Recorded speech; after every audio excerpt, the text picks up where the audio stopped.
Video کو like کر کے آگے شیئر ضرور کر دینا۔ لا ایمان لمن لا محبت لہ، الا لا ایمان لمن لا محبت لہ، آگاہ ہو جاؤ، محبت رسول کے بغیر ایمان ہے ہی نہیں، محبت رسول کے بغیر ایمان ہے ہی نہیں۔ اور یہ بات میں اور آپ نہیں کر رہے ہیں، یہ بات کسی صوفی بزرگ نے نہیں کی ہے، یہ بات کسی ولی نے نہیں کہی ہے، بلکہ یہ بات صحابہ نے بھی نہیں کہی ہے، یہ بات اللہ کے حبیب امام الانبیاء صلی اللہ علیہ وسلم نے خود فرمایا، لا یؤمن احدکم حتی اکون احب الیہ من والدہ وولدہ والناس اجمعین، حتی اکون احب الیہ من والدہ وولدہ والناس اجمعین، او کما قال صلی اللہ علیہ وسلم۔ بخاری شریف کتاب الایمان کی یہ حدیث ہے، آقا کریم صلی اللہ علیہ وسلم فرماتے ہیں کہ تم میں کا کوئی ہرگز مومن نہیں ہو سکتا۔ یہاں پر میں یہ ترجمہ ہرگز کا جان بوجھ کر رہا ہوں، اس لیے کہ بہت سارے لوگ حدیث کا ترجمہ کرتے وقت یہ کہتے ہیں کہ تم میں وہ کامل مومن نہیں ہو سکتا، لیکن یہاں پر ایسی کوئی بات نہیں کہی گئی۔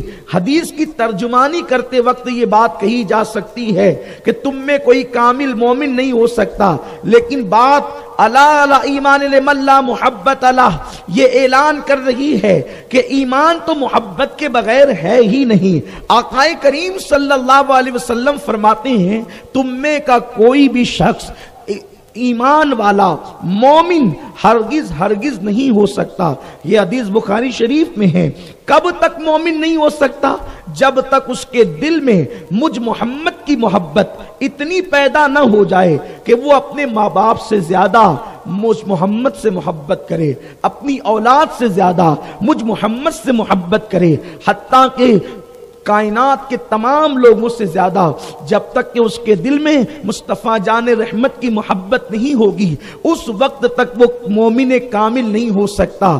یہ اس کی ترجمانی ہے، لیکن حقیقت یہ ہے کہ حضور سید عالم کی جو محبت ہے، میرے آقا صلی اللہ علیہ وسلم کے دیوانوں، یہ جان ایمان ہے، یہ اصل ایمان ہے، ساری عبادتوں کی جان ہے، کیونکہ میرے اللہ نے سب سے پہلے ایمان لانے کے بعد جو قید لگائی ہے، کیا قید لگائی ہے؟ اللہ ارشاد فرماتا ہے لِتُؤْمِنُوا بِاللَّهِ وَرَسُولِهِ وَتُعَزِّرُوهُ وَتُوَقِّرُوهُ۔ اللہ رب العزت ارشاد فرماتا ہے ایمان لاؤ اللہ اس کے رسول پر، اور اس رسول کی ایسی تعظیم کرو جیسا کہ تعظیم رسالت کا حق ہے، ان کا ایسا احترام کرو کہ جیسا کہ احترام کا حق ہے۔ اب میں آپ سے پوچھنا چاہتا ہوں، آپ کہیں گے بات آپ عشق و محبت کی کرتے کرتے احترام اور تعظیم پر چلے گئے۔ یاد رکھیں جس کے دل میں جتنا عشق رسول ہوگا اس کے دل میں اتنی ہی تعظیم رسول بھی ہوگی، اتنا ہی اس کے دل میں ادب رسول بھی ہوگا۔ میرے آقا صلی اللہ علیہ وسلم کے پیارے دیوانوں، محبت رسول کے بغیر آپ کا ایمان مکمل نہیں ہو سکتا۔ کسی کہنے والے نے کہا ہے محمد کی محبت دین حق کی شرط اول ہے، اسی میں ہو اگر خامی تو سب کچھ نامکمل ہے۔ میرے آقا صلی اللہ علیہ وسلم کے دیوانوں، حضور کی ذات ہی دین ہے، حضور کی ذات ہی ایمان ہے، حضور کی ذات ہی قرآن ہے، حضور کی ذات ہی لوح ہے، حضور کی ذات ہی قلم ہے، حضور کی ذات ہی کتاب ہے، حضور کی ذات ہی اللہ کے بعد سب کچھ ہے۔ آپ کہیں گے حضور کی ذات قرآن کیسے؟ میں کہتا ہوں جس کی صبح قرآن بیان کرے، جس کی شام قرآن بیان کرے، جس کی رات قرآن بیان کرے، جس کا زلف قرآن بیان کرے، جس کے رخسار قرآن بیان کرے، جس کی ادائیں قرآن بیان کرے، آپ اندازہ کریں اما عائشہ نے تو یہی کہا کانا خلقہ القرآن، پورا ان کا اخلاق قرآن ہی تو ہے۔ میرے آقا صلی اللہ علیہ وسلم کے دیوانوں، دراصل بات یہ ہے ہم نے سب سے محبت کی۔ آج دین کے حوالے سے سب سے بڑا مسئلہ ہمارے درمیان یہ ہے کہ دین کے مبلغین کو دین کی معرفت نہیں، دین کے مبلغین کو دین کا علم نہیں، اس لیے کہ کوئی تقریر کرتے وقت ایجوکیشن کو عنوان بناتا ہے اور کہتا ہے ایجوکیشن حاصل کرو تم ترقی پالو گے، کوئی کہتا ہے کہ دولت جمع کر لو تم ترقی حاصل کر لو گے، تم عروج حاصل کر لو گے. کوئی کہتا ہے یہ کرو، کوئی کہتا ہے وہ کرے، کوئی کہتا ہے مسجدیں بناؤ، کوئی کہتا ہے مدرسے بناؤ، کوئی کہتا ہے اسکول بناؤ، کوئی کہتا ہے یونیورسٹی بناؤ، کوئی کہتا ہے کالج بناؤ، کوئی کہتا ہے یہ بناؤ، کوئی کہتا ہے وہ بناؤ. میں کہتا ہوں یاد رکھیں میں کسی چیز کا انکار نہیں کرتا، لیکن آپ کو ایک بات کہتا ہوں، آپ اسکول نہیں اسکولوں کے انبار لگا دیں، آپ بستیاں نہیں بستیوں کا گلستہ سجا دیں، آپ اللہ اکبر کچھ بھی کر لیں، لیکن آپ کو ترقی نہیں مل سکتی. اس لیے کہ اگر ایجوکیشن صرف ترقی پر لے جاتا تو آپ بتائیں کیا مکے کے لوگ پڑھے لکھے نہ تھے؟ مکے کے لوگ اللہ اکبر اتنی تعداد میں پڑھے لکھے تھے کفار میں کہ حضور علیہ السلام نے مسلمان صحابہ کو بدر کے فدیے کے حوالے سے یہ بات طے فرمائی کہ جو کفار اسیر بن کر کے بدر میں آئے ہیں، بدر کے قیدی بن کر آئے ہیں، مسلمان حضور کے جو صحابہ ہیں وہ ان سے علم حاصل کریں. آپ سے میں پوچھنا چاہتا ہوں مکے میں کچھ لوگ پڑھے لکھے تھے کہ نہیں تھے؟ پھر آخرکار صرف ایجوکیشن کیسے ترقی کا ذریعہ ہو سکتا ہے؟ لیکن قرآن ان کو سراہتا نہیں. ولید ابن مغیرہ، عتبہ، ابو جہل جیسے لوگ مالدار بھی تھے، ان کے پاس مالدار بھی ہے، کچھ حد تک کہ ایجوکیشن بھی ان کے پاس موجود ہے. بغیر ایجوکیشن کے کوئی بندہ ایک ایک محفل میں 50 اشعار فی البدی پڑھنے لگے گا. آپ ان کی جہالت کی شاعری اٹھا کر کے دیکھیں. لیکن جہالت کس چیز کا نام ہے؟ جو ایک محفل میں 50 اشعار فی البدی پڑھ رہا ہو، قرآن اس کو جاہل کہتا ہے، حدیث اس کو جاہل کہتی ہے، اسلام اس کو جاہل کہتا ہے. آپ سے میں پوچھنا چاہتا ہوں کیا فی البدی اشعار جاہل کہہ سکتا ہے؟ اللہ اکبر. اور شاعری ان کی آپ اٹھا کر کے دیکھیں، اللہ اکبر، درختوں پر ان کی شاعری، نہروں پر ان کی شاعری، اسی طریقے سے جو ہے وہ بہاروں پر ان کی شاعری. تو وہ جاہل لوگ تھے. قرآن جو جہالت کہتا ہے ان کو، جہالت کس چیز کا نام ہے؟ جہالت کہتا ہے کسے ہے؟ تو یاد رکھیں ان کے پاس ایجوکیشن ہے، لیکن پھر بھی قرآن ان کو جاہل اس لیے کہتا ہے کہ وہ علم کی جان محمد رسول اللہ کو نہیں مانتے، اس لیے قرآن نے ان کو جاہل کہا ہے. اللہ اکبر. اور کیا ہر صحابی حضور کا پڑھا لکھا تھا؟ حضور کا ہر صحابی پڑھا لکھا تھا؟ سرکار صلی اللہ علیہ وسلم کے کچھ صحابہ تو ایسے بھی تو تھے نا، سرکار کے صحابہ میں کچھ صحابہ ایسے بھی تو تھے نا کہ جن کو مسئلہ پوچھنے کے لیے مجتہد صحابہ کی بارگاہ میں آنا پڑتا تھا. اس کا مطلب یہ ہے کہ ہر صحابی کا علمی معیار یکساں نہیں تھا. لیکن قرآن ان کو جاہل نہیں کہتا. کیوں نہیں کہتا؟ اس لیے کہ وہ مصطفیٰ جان رحمت کو مانتے ہیں، ان کو جانتے ہیں، ان کو مانتے ہیں. پتا چلا کہ 8 سال پڑھ کر سگ پہ پگڑی باندھ کر بھی اگر حضور کو نہیں جان سکا تو ہے نیرا جاہل، اور کچھ پڑھے بغیر جانے ایمان کی معرفت حاصل کر لی تو پھر وہ اس جاہل سے بہت بہتر ہے. اور ان سے محبت کب کرو گے؟ تو امام فرماتے انہیں جانا. ماننے سے پہلے جاننا ضروری ہے. انہیں جانا، جب جانو گے تو پھر انہیں مانا، اور جب مان لو گے تو پھر نہ رکھا غیر سے کام، اور اس کے نتیجے میں للہ الحمد میں دنیا سے مسلمان گیا. میری بات آپ سمجھنے کی، پہلے نبی کو جانو یہ نبی ہے کون، اس نبی کی معرفت حاصل کرو، تبھی محبت رسول پیدا ہوگی، تبھی عشق رسول پیدا ہوگا. حضور کیا ہیں؟ حضور کی شان کیا ہے؟ حضور کو کبھی آپ نے جانا؟ آپ تو یہی سمجھ رہے ہیں کہ وہ بازار میں گھومتے ہیں، ہماری طرح انسان ہے، وہ کھانے سے پہلے نمک چکھتے ہیں، ہماری طرح انسان ہے. لیکن آئیے میں آپ کے سامنے ایک حدیث پاک کی تشریح پیش کروں تاکہ پتہ چلے حضور ہے کون. پہلے ان کو جانو وہ کون ہے. ان کو جانو گے تو مانو گے نا. عشق رسول یوں ہی تھوڑی دل میں پیدا ہوگا، ہر ایک کا عشق دل میں پیدا تھوڑی ہوتا ہے. عشق پیدا ہونے کے لیے کچھ چیزیں ہوتی ہے، حسن، علم، طاقت، اخلاق، یہ چیزیں ہوتی ہے، تب کہیں جا کر کسی کے لیے عشق پیدا ہوتا ہے. ان سب چیزوں کی تشریح نہیں ہو سکتی. لیکن آؤ اپنے نبی کو جانو، اپنے نبی کیسے ہیں. وہ حدیث پاک حضور علیہ السلام اعلان نبوت سے پہلے غار حرا میں